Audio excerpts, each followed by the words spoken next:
let's talk a little bit about the transitioning from Sudan now into America and the United States, and how culturally you had to adapt to a new way of living, a new way of life.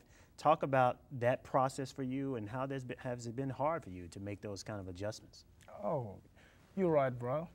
You know, small kids always adapt to new environment quickly than the oldest people.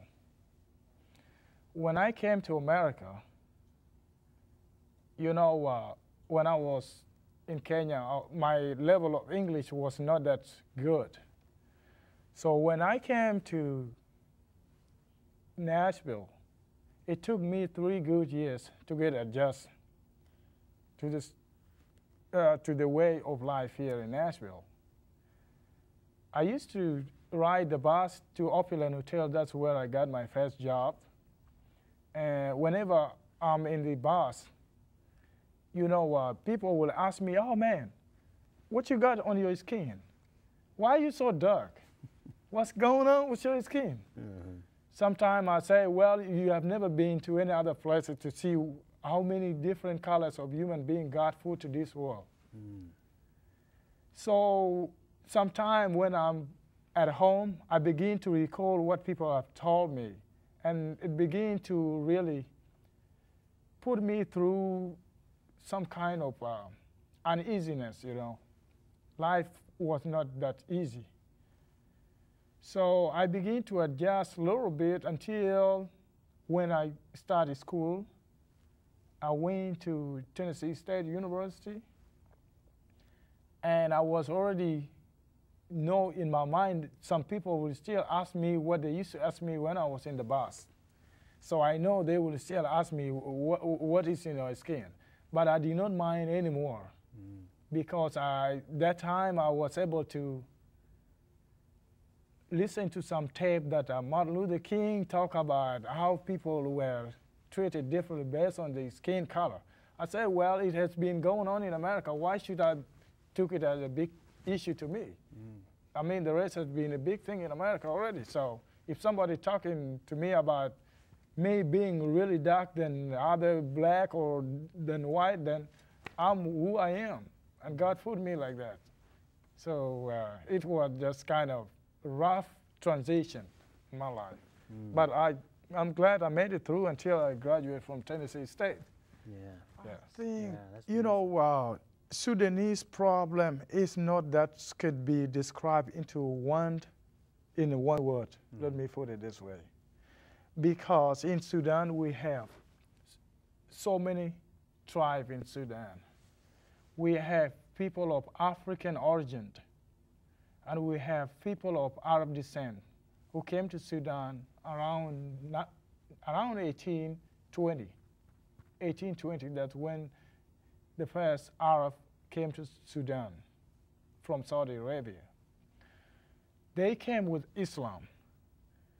And they came to Sudan. When Arabs came to Sudan, they came as a traders. They were having some kind of salt. You know, in Africa, people do not know how whether God has some mineral on the ground or not. Arabs came to Sudan with the salt. They came to make what they call a barter trade. They will take the ivory, elephant tusk. They make interchange with African tribe, and then they give us salt, and then we give them those elephant tusks. They had to cross Red Sea to come to Sudan. So what Arab did, they make agreement with the people in today northern Sudan.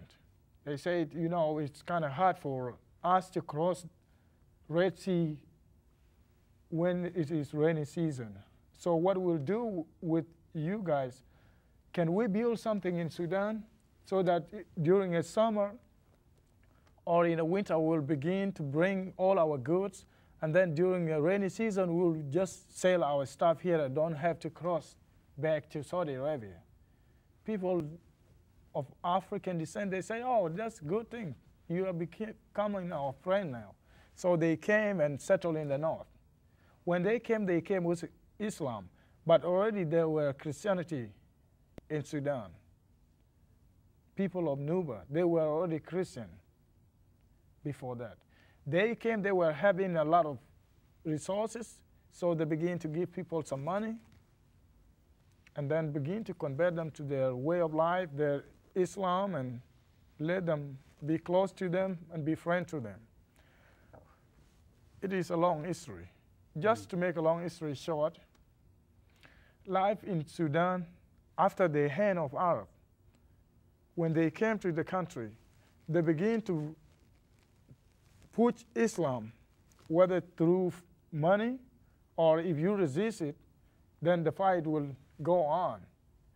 They begin to push all who were Christian away from the system and let those who believe in what they said come close, and then you will be able to have access to school. That's what it was. So Sudan has been in a war for so long based on that. Yeah. So I believe life in Sudan has never been good because Arab were just like the skin as you are. They came to Africa, they make intermarriage, and they even begin to be darker. But they still preach it to their kid that we were Arab. Today they look like myself, but they still say we are Arab. Sudan has been in war because of people calling themselves they are not African, and they bringing Islam, saying religion should be, Islam should be the only religion in Sudan. And we say no. Religion is between individual and God. You can't force it to somebody. Yes. Wow, that's powerful. You say something that's pretty powerful too in terms of what caused war and caused confusion. Part of that is different beliefs. Part of that is, you know, the skin color, all type of things that cause division. And my question gets back to how you adapt yourself in terms of your way of life now, and how do you adapt with acceptance, people accepting you for your own belief system and your own identity. You say, I am that I am. Yes. How do you deal with that, and how are you inspired to continue to you know, fight the good fight for faith? You know, brother, God has done creation long time ago. And what I mean by this, you are here and you do not know how you came here. Only God make you to be a human being. Otherwise, you would have been created animal, right? It was the power of God that make you a human being. And you do not know why God makes you a black man or why God makes you a white man.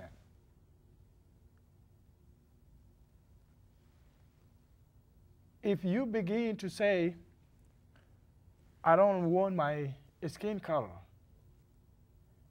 just asking that question is not good. You are beginning to question God. Why did God create me even? Not talking about the color. Why did God make me exist? So for me, I believe no matter what color you are, what matters is what you do in life and what will remain behind as your legacy as a human being. That's what matters. I have seen, after I read American history, most leaders in America, maybe few of them, let me not say most, few of them want to do just something good so that they will remain in American history. Look, George Washington in America. It's been there a long time ago.